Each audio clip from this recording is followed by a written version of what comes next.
Permettez-moi de vous rappeler, mesdames, messieurs, chers téléspectateurs, que cette émission est bel et bien interactive. Nous prenons donc quelques messages à propos de la dénonciation de ce matin. Certains téléspectateurs ont réagi. Bonjour les démineurs, très belle émission et très bon débat. Il faut dire que nous sommes dans un pays dans lequel ceux qui nous dirigent nous amènent tout droit dans le chaos. On a dit qu'on allait faire de la place aux jeunes et aux femmes. Le premier test a été l'élection des conseils régionaux où l'on a reconduit les octogénaires. De qui se moque-t-on? Ce téléspectateur s'interroge. Nous vivons un naufrage prémédité et un jour, la justice sera dite dans ce pays. Vous savez comment souffrent les locataires et nous continuons à accompagner ces gens sans foi ni loi. C'est tout simplement choquant. Jean-Marc depuis Tam Tam à Biémassi. Merci à Jean-Marc qui nous écrit ce matin. Nous prenons cette autre réaction. C'est un autre téléspectateur qui nous écrit.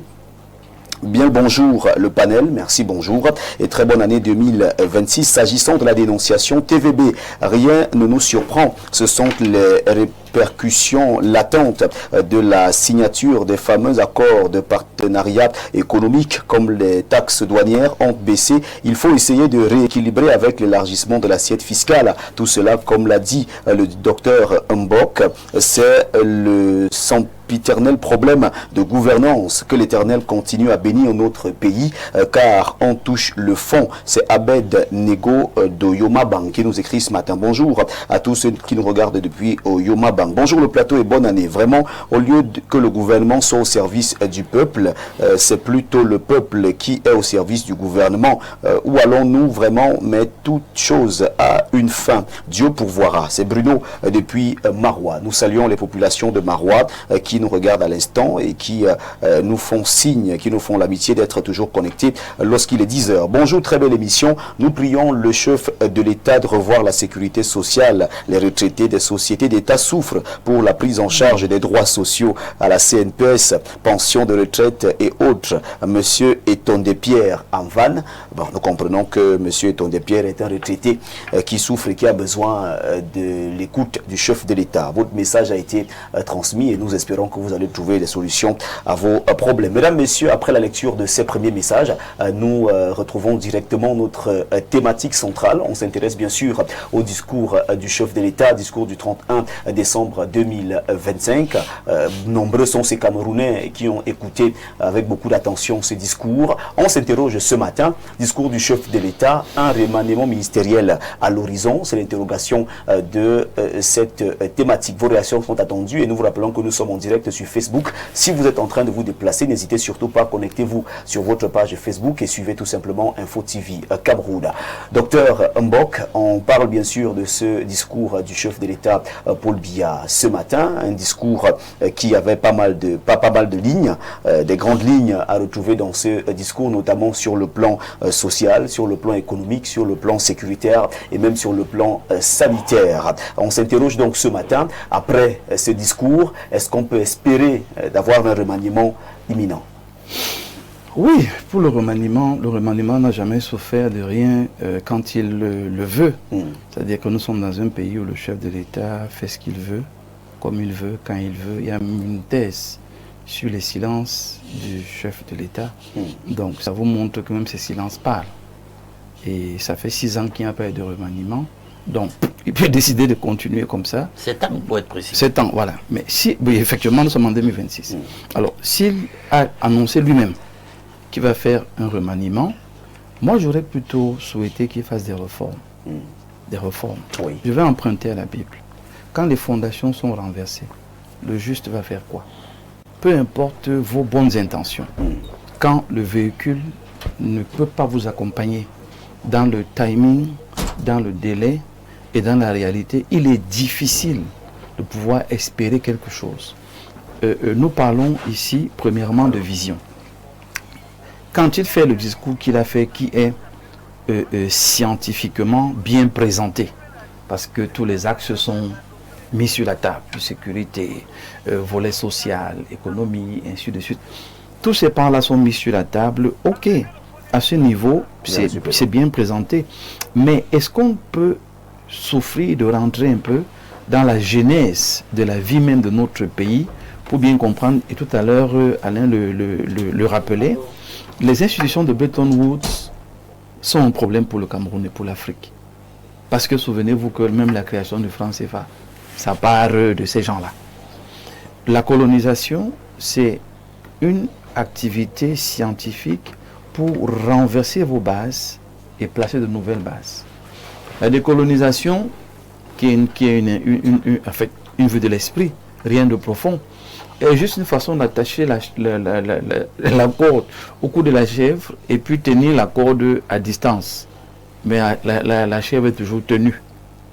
Aujourd'hui au Cameroun, notre principal problème, et je l'ai toujours dit sur ces plateaux et ailleurs, M. Biya n'est pas notre ennemi. Le RDPC n'est pas notre ennemi. Oui. Notre ennemi, ce sont les difficultés des populations.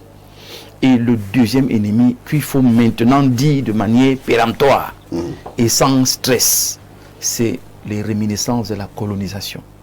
S'il n'y a pas de rupture, je parle de rupture totale, comme ça se passe en Afrique de l'Ouest avec quelques pays. Le Burkina Faso qui aujourd'hui contrôle ses réserves d'or. Le Mali contrôle ses réserves d'or. Vous allez me dire que ce n'est pas des coups d'État. Non, c'est la rupture. En Afrique centrale, on doit penser à la rupture. La rupture nous désengage donc des contraintes dans lesquelles nous sommes encore avec cette folie de la monnaie. Parce que quand on parle de budget, je vous rappelle que, quoi qu'on dise, il y a encore pratiquement 30% de réserves qui sont déposées chez eux. Donc peu importe le budget que vous avez, on est parti de 50, on est maintenant à 30%. Oui. C'est déjà pas mal, mais c'est toujours beaucoup. C'est-à-dire que si vous avez 1000 francs, je vous dis en fait que vous n'avez pas 1000 francs. Vous avez 700. Et quand on a introduit les taxes, vous vous trouvez à 650. Donc, au fond, s'il n'y a pas de rupture, on n'a pas d'argent. S'il n'y a pas de rupture, on ne peut pas avoir de vision. S'il n'y a pas de rupture, on ne peut pas avoir de trajectoire et de projection lisible.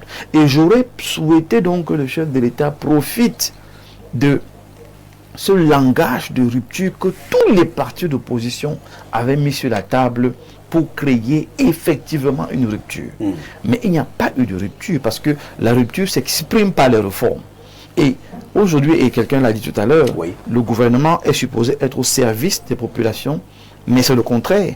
Tout simplement parce que ce gouvernement actuellement est tenu par les institutions de Bretton Woods. Souvenez-vous bien de tout ce qu'il a lu d'entrée. Tout est clairement dit. C'est-à-dire que les taxes qu'on nous impose là, les charges qu'on nous impose là, les défis qu'on nous impose là, c'est pour rembourser une dette. Je me demande même la pertinence de la dette aujourd'hui avec tout ce que nous avons comme possibilité dans la réforme de refaire le Cameroun. Je vous rappelle qu'on parle de pratiquement 500 nouveaux minéraux qu'on a découverts. Donc nous sommes pratiquement à 800. Donc vous imaginez la richesse qu'on a. Pourquoi on garde la relation avec eux? Il faut la rupture. Et ce n'est que la rupture qui va permettre à ce gouvernement de pouvoir travailler. Est-ce que vous savez même que les mésententes gouvernementales, parfois c'est des montages, parce qu'il ne faut rien faire. Et comme il ne faut rien faire, on crée une forme de tension entre deux ministres. Mais c'est des tensions créées. Eux, personnellement, en tant qu'individu, n'ont aucun problème. Mais puisqu'il faut donner l'impression que on devait faire ceci, mais deux ministres se sont crêpés le chignon, se sont embrouillés un peu là. Finalement, on n'a pu rien faire parce que le but était qu'on ne fasse rien par rapport aux contraintes qu'il y a. Donc aujourd'hui, le discours, il est propre comme d'habitude. Le remaniement qu'il a annoncé, j'espère seulement que dans ce silence, il a intégré la rupture. Dans ce silence, il a intégré une nouvelle façon de fonctionner. Et ceux qui auront le bonheur de l'accompagner dans cette mission que lui-même a taxée de sacerdotal, de sacré, il faudra donc qu'ils comprennent que les Camerounais les regardent. Donc pour nous aujourd'hui, le discours, peu importe sa beauté, ce n'est pas ce qui nous intéresse. Le remaniement, ce n'est pas fondamentalement ce qui nous intéresse. Qu'est-ce qui va être fait de manière concrète pour que ces problèmes sociaux, logement, eau, électricité, route, emploi jeune, décentralisation, tout ce qu'on a déjà présenté sur la table, qu'est-ce qui va être fait de manière concrète pour que les Camerounais se disent, bon, somme toute, on voulait l'évolution, on l'a avec M. Biya, tant qu'à faire. Merci, Dr Mbob. Professeur Claude Désiré Noubissi, le président de la République, chef de l'État, son Excellence Paul Biya, lors de son discours, a bien sûr présenté des annonces fortes. Celle qui retient l'attention de pas mal de Camerounais, c'est bien sûr le remaniement ministériel. Oui, le remaniement ministériel, M. Jeanne Bia. La question qui est posée et à laquelle je souscris, c'est de savoir, on va remanier quoi? Les hommes ou les idées? Qu'est-ce qui développe un pays? Les hommes qu'on va changer, qu'on va modifier, ou les idées? Ce sont les idées qui développent un pays. On pense au développement. On n'est pas surpris. Et maintenant, le chef de l'État, c'est celui qui est porteur d'une idéologie de changement. Il est porteur des stratégies de changement. Et l'habitude que nous avons au Cameroun, c'est qu'on va changer les hommes. On a presque 24 ou 25 remaniements depuis 1982. Ça dit qu'il y a un problème de fond. Sur les attentes des Camerounais se cristallisent en germe dans l'amélioration de leurs conditions de vie. Et pour améliorer les conditions de vie des Camerounais, qu'on essaie de penser quel est le levier sur lequel on doit s'appuyer pour impulser ce développement. Ce ne sont pas les hommes. C'est vrai qu'il faut des bonnes personnes. Lorsque les idées sont bien construites, il faut des bonnes personnes pour accompagner ces idées, pour les porter jusqu'à la finalité. Moi, je suis spécial du changement de comportement. En tant que changement de comportement, lorsqu'on a dit remanier, remanier veut dire modifier. Remanier veut dire changer. Remanier veut dire apprécier. Remanier veut dire améliorer. Quand on améliore, on part d'une base. Voici les conditions de vie actuelles. Après avoir remanié, voici les conditions de vie observées après. Et on peut donc faire une évaluation pour savoir est-ce que ce remaniement a eu un impact sur les conditions de vie des Camerounais. Mais le problème, c'est que ce que nous assistons généralement, on a presque 3 thèses. Une thèse selon laquelle les gens sont maintenant dans l'inquiétude. Est-ce qu'ils vont perdre leur poste? Est-ce que les promesses faites seront tenues? Est-ce que les petites négociations qui ont été faites entre les uns et les autres, est-ce que c'est pas la question principale? L'autre question, c'est que d'autres n'y croient même pas.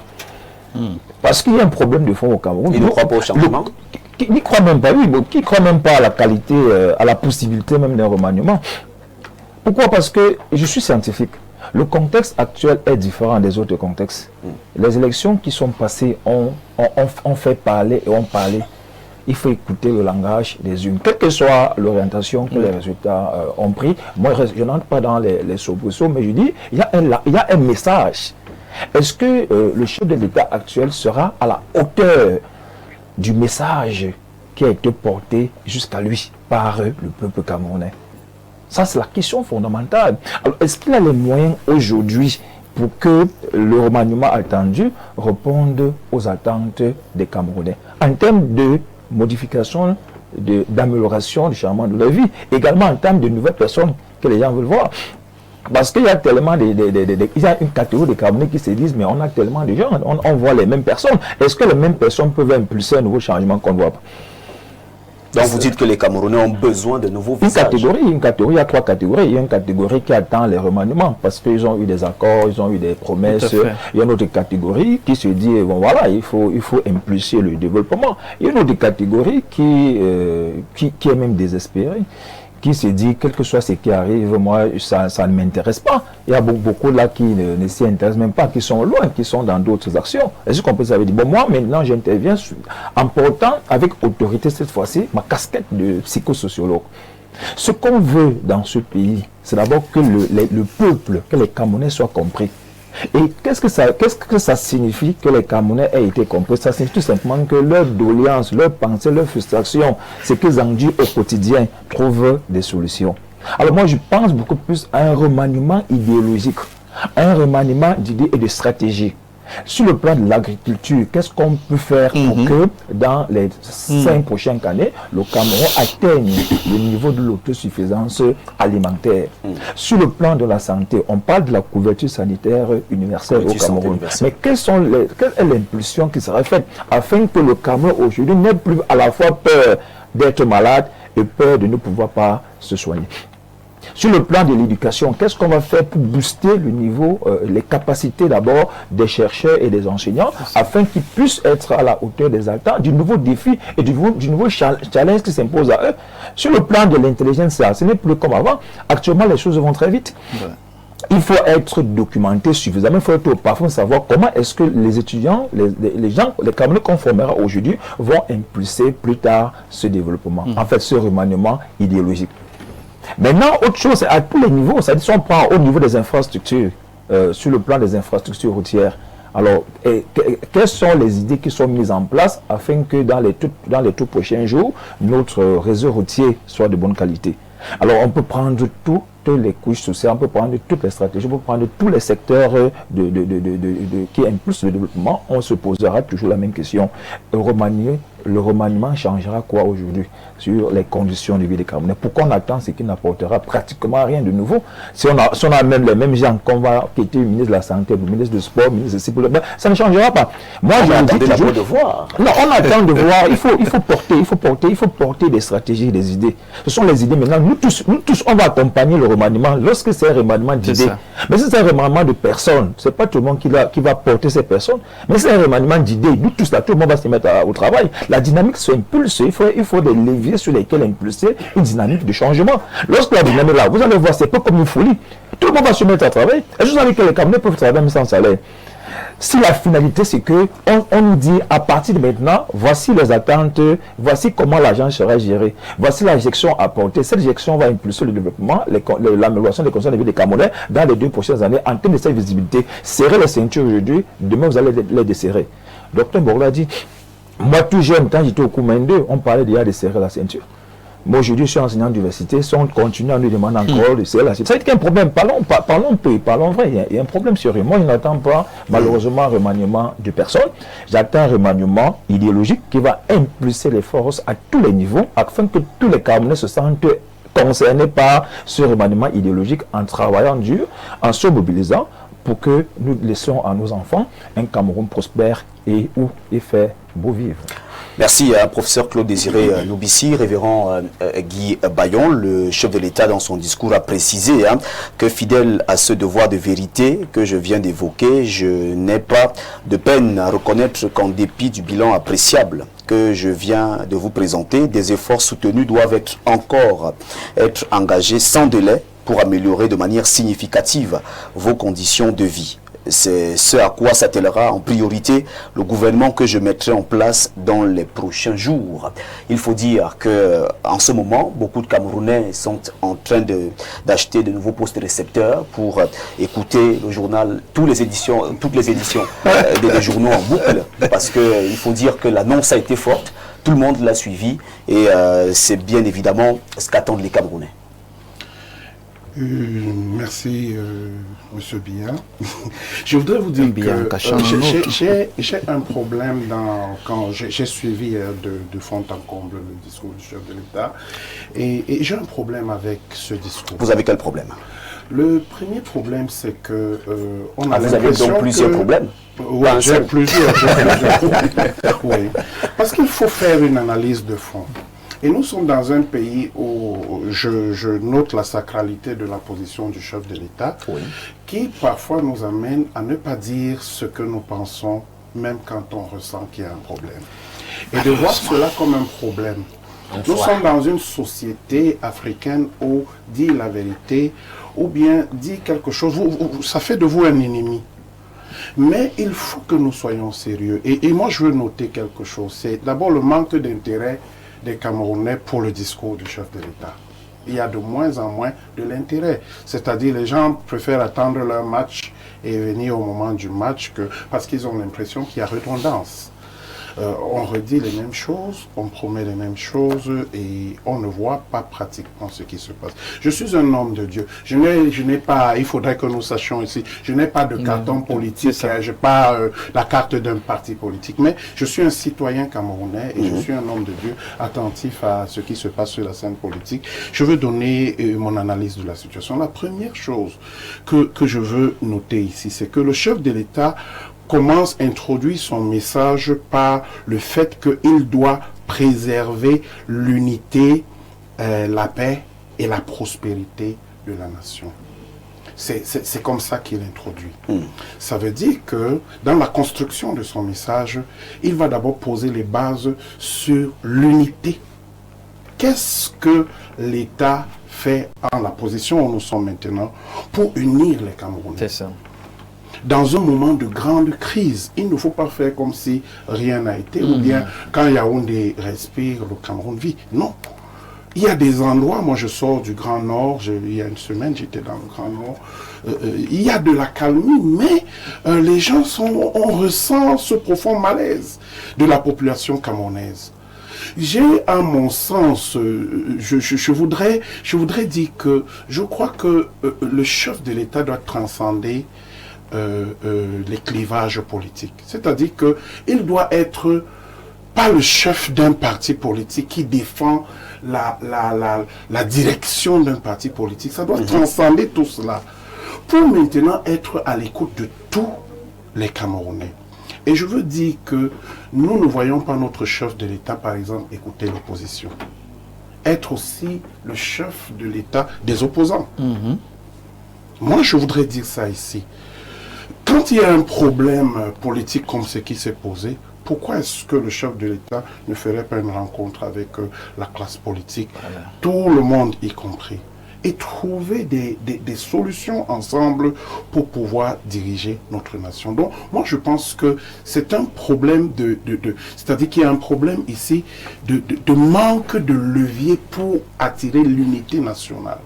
Ça, le chef de l'État devrait se pencher là-dessus. Maintenant, il y a aussi un autre problème que je voudrais soulever ici, c'est qu'il faudrait un changement total de paradigme. On est habitué, bon, il va y avoir de nouveaux gouvernements, certains et d'autres, il y a des choses qui se passent dans l'ombre, on veut être dans le gouvernement, mais on va être dans le gouvernement pourquoi? Il faut un véritable changement de paradigme, la façon dont les choses ont toujours fonctionné. Il faut vraiment qu'on se détourne, il faut un tournant à 360 degrés pour aller dans une direction totalement différente. Et je dis encore qu'il faut, pour un changement de paradigme, il faut un changement d'homme. Moi, le simple Camerounais que je suis, je m'attends à ce que certaines personnes soient éloignées totalement de tout ce qu'on appelle gouvernement au Cameroun. Vraiment. C'est-à-dire que ce sont des gens qui créent même ce qu'on appelle une tension sociale. Oui. Il y a des gens, on vous met, vous avez servi, bon c'est bon pour vous, mais vous devez être loin de cette situation. Parce que le fait seulement d'apparaître, ça crée un problème social. Et je pense que c'est à ce niveau qu'on s'attend que le chef de l'État soit à l'écoute de son peuple. Il faut écouter à la fois les opposants. Il ne faut pas seulement dire on a fait ceci, on a fait cela. Il faut une analyse claire de la situation qui prévaut dans le Cameroun. C'est pour dire que moi je crois ici que les Camerounais attendent le remaniement. C'est ça qu'on a retenu du message. Oui. Parce qu'on a l'impression que on veut voir de nouvelles personnes et puis des paradigmes qui vont changer. On attendait ça même avant la loi des finances, tout ça. On attendait ça pour qu'on se dise ce sont des nouveaux hommes qui vont faire de nouvelles planifications et qui vont mettre en œuvre un certain nombre de choses. Mais on dit on pourra corriger le tir, mais il nous faut de nouveaux hommes. Et il faut que certains hommes, vraiment, on les aime bien, mais permettez-moi cette petite vulgarité, ils doivent débarrasser le plancher. Alain Douk, le nouveau septennat du chef de l'État Paul Biya, qui est déjà en actif, il faut dire que dans cette annonce forte, nous retenons tout simplement que dans quelques jours seulement, ce sera un nouveau gouvernement qui va entrer en scène pour impulser la dynamique du nouveau septennat du chef de l'État Paul Biya. Chose inédite, le président de la République, Paul Biya, annonce, entérine, pour les prochains jours, un remaniement ministériel. On a comme l'impression que les jouis de ses collaborateurs, ou à tout le moins son nu à lui, a été là pour écouter la clameur sociale sur le sujet en question. Tant mieux, c'est une chose inédite, elle ne s'est jamais faite. Il ne parle pas de ces remaniements dans un discours du 31 décembre. Absolument pas. Tu te rappelles que quand on a décidé de ce sujet, ma préoccupation c'était est-ce qu'on aura assez de temps? Parce que moi je trouve qu'il y a tellement à dire sur ce discours. Vous allez vous rendre compte tout à l'heure. Je ne vais pas diluer mon vin. Parce qu'il y a beaucoup de gens qui veulent que je me travestisse. C'est-à-dire qu'il faut trouver des tournures pour dire les choses, pour ne pas dire la vérité telle qu'elle est. C'est bien, le président de la République a évoqué le concept de la vérité dans un contexte où nous sommes et où certains l'interpellent sur le respect d'une certaine vérité des urnes. J'aime ce jeu-là, ce jeu. Vérité, vérité des urnes, etc. Mais moi, qu'est-ce que j'ai analysé le discours du président de la République? Au-delà de la technicité, relevée tout à l'heure déjà par mon aîné Moïse, on a dit tous les compartiments qu'on devrait retrouver sont là. D'accord. Mais moi, j'ai un problème, par exemple, sur le plan technique. Comment on peut parler d'économie dans un discours et ne donner aucun chiffre? Bien, vous allez comprendre que nous sommes dans ce discours, dans une espèce de maïeutique et excrétion de la parole. Pour convaincre par la parole. Pourquoi? Peut-être parce que il faut le faire dans la mesure où les faits sont totalement excentrés de ce que la parole véhicule. Donc on veut convaincre par la parole, on crée une réalité totalement déphasée. Une alter-réalité, mais qui, elle est déphasée de la réalité vraie, assumée, concrète, vécue par les Camerounais, pour vous conditionner socialement à l'accepter. On vous dit que ça va bien, parce que les mots qui reviennent, victoire, victorieusement, appréciable, succès. Or, le Camerounais lambda ne se retrouve pas dans ces substantifs. Il faut dire la vérité. Donc on crée cette réalité et on peut vous l'inoculer mentalement. Nous sommes dans le champ politique et le stratège en communication, c'est que je ne peux pas les blâmer pour ça, puisque ce sont des politiques, c'est de la propagande, mais moi je décrypte ce qu'ils sont en train de faire. Tout à fait. C'est du conditionnement social pour accepter une pilule qui ne passe pas. Mais elle peut avoir un effet pervers, c'est de répugner les gens. Parce que vous leur parlez d'un truc dans lequel ils ne s'identifient pas, ils disent, mais monsieur, vous êtes en train d'insulter notre intelligence. Donc, il faut faire attention en situation de crise dans la façon de communiquer. Bien sûr, vous l'imaginez bien, ce n'est pas le président de la République qui a écrit ce discours.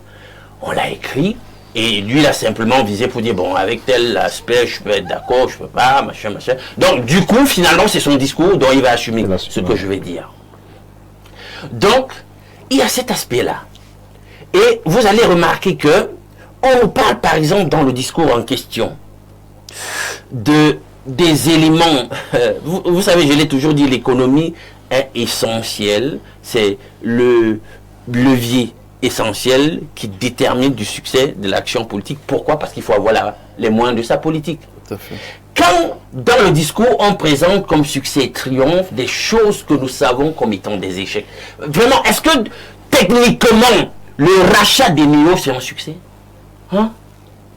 Une histoire qu'on a bazardé comme ça entre des mains des spéculateurs, qui a accru une dette, finalement, que nous allons assumer, et on vous dit que non, nous sommes dans la voie pour ce qui concerne l'autosuffisance énergétique. Or, à moyenne, 3 fois la semaine, à minima, pour ce qui est de mon quartier, voire 4 fois, on est délesté pour je peux à peu près, si le délestage sur les 3-4 jours en question n'a pas duré, ça peut en moyenne aller dans les 3 heures, 4 heures. Tout à fait. Ça, c'est le vécu des Camerounais, mais vous venez leur dire autre chose. Alors, dites-moi un peu, on dit que ça va, parce qu'il y a le concept de la responsabilité qui vient là. C'est les opposants qui sont irresponsables. Je n'ai vu nulle part le président de la République assumer un insuccès, un échec quelque part. Absolument pas. Donc pour lui, tout va bien. Au moins là, on est là dans la zone de assez bien ou pas. Il n'y a pas d'échec. Est-ce que c'est réaliste? Hein? Parce que le Camerounais peut dire que ça va bien. Comment on va donc assumer le grand devenir qu'il veut nous vendre, qu'il promeut, si déjà il manque de l'énergie qui est déterminant pour l'industrie, qui est fondamentale dans la création de la richesse du pays au travers d'une maturation, restructuration de notre économie pour que l'industrie effectivement finisse par porter le développement et la création de la plus-value. Ce ne sera pas possible. Mais vous voyez que ce genre d'échec, on n'assume pas ça. Ça donne l'impression qu'on insulte les Camerounais qui ne savent pas, aucun de nous n'a étudié un tout petit peu d'économie, on ne sait pas ce que... On est purement dans la propagande. À tout le moins, il faut être humble par moment et dire, ici, on voit que ça ne marche pas. et assumer de dire que ça ne marche pas. Mais ces gens qui rédigent les discours pour le président et qui veulent là toujours faire croire que non, tout va bien, on est bien dans le meilleur des mondes, mais vous êtes coupés de la réalité, les amis. Vous êtes coupés de la réalité, parce que la réalité, elle dit tout autre chose. Je comprends donc pourquoi la politique politicienne, elle est ce qu'elle est, mais nous sommes tenus ici de faire des analyses froides et parler des faits. Et moi, je préfère m'en tenir aux faits. Maintenant, un bon point. Il a parlé des 50 milliards pour la jeunesse. D'accord? Pour les projets. Mais nous, si nous continuons à gouverner la manne en question, comme on a toujours gouverné, l'argent pour les précédents projets destinés aux jeunes, moi je reste convaincu de la loi de la causalité. Les mêmes causes produiront les mêmes effets, les amis. Il n'y aura rien. Parce que le logiciel, il est mauvais. Le logiciel, c'est celui de la corruption. Quand on me met dans une position, je ne suis pas là pour servir. Je suis là pour me servir. La logique de quote-part, de pot de vin, de rétrocommission, etc., de prévarication. Parce que tant qu'on ne va pas assainir le marigot, vous aurez beau avoir la plus brillante des idées, le plus brillant des projets, le logiciel est mauvais, il est sale. C'est ça. Vous n'allez pas atteindre vos buts. Et il est essentiel, puisque j'ai deux ecclésiastiques là sur le plateau, la Bible est claire, on ne fait pas du vin nouveau avec de vieilles outres. Si le président de la République s'amuse encore à faire un jeu de chaises musicales, il prend tel, il l'enlève tout simplement là à telle posture, il l'envoie dans tel autre ministère. Ce jeu de chaises, ça ne va pas changer dans une mafia. Ce qu'il faut, c'est la radicalité. Ouais. Je vais prendre un terme, puisqu'il y a des théologiens là, qui sont là. Quand on parle bibliquement, théologiquement, du changement, parce que c'est un concept qu'on connaît dans la Bible, qui est lié à ce qu'on appelle la repentance. Le terme grec, c'est métanoïa. Ça veut dire volte-face. Tout à fait. Vous faites un détour radical, vous ne marchez plus sur la voie d'avant. C'est ce qu'il faut, même dans le champ politique. Donc s'ils vont faire des jeux de chaises musicales, on enlève un tel là, le récompense à lui donnant quelque chose. Non, mais monsieur, il faut radicalement tout changer. Des hommes nouveaux, avec un nouvel esprit surtout. Un nouvel esprit. On a des services de renseignement qui savent quels sont les Camerounais sérieux dans tel magistère, à tel. Ils ont même été frustrés parfois pour leur honnêteté. On les a fait des affectations arbitraires, disciplinaires, comment on veut appeler, etc. Parce que c'est des gars droits, sérieux. Allez les prendre, donnez-leur des responsabilités. Épurez le marais de la mafia. Si vous ne faites pas ça, ben, on produira toujours ce qu'on a produit pendant 40 ans. Et vous aurez beau, au bout de 40 ans, vouloir donner la mention appréciable quand on voit que nous sommes en plein dans le chaos. Ça n'engage que vous. Mais la réalité, elle ne va pas changer tout simplement parce qu'au niveau du verbe, vous avez décidé d'appeler un échec un succès. Non, les faits sont têtus et vont nous rappeler que ça ne marche pas. Les indicateurs économiques seront là pour vous rappeler, étant au rouge, que ça ne marche pas. Utilisez toute la phraséologie possible dans la propagande politique pour dire que ça marche. Les faits vous rappelleront que ça ne marche pas. D'accord, Alain Douk. Eh bien, mesdames, messieurs, nous allons prendre vos réactions. C'est Adama depuis Yokadouma qui dit que nous, on est fatigués.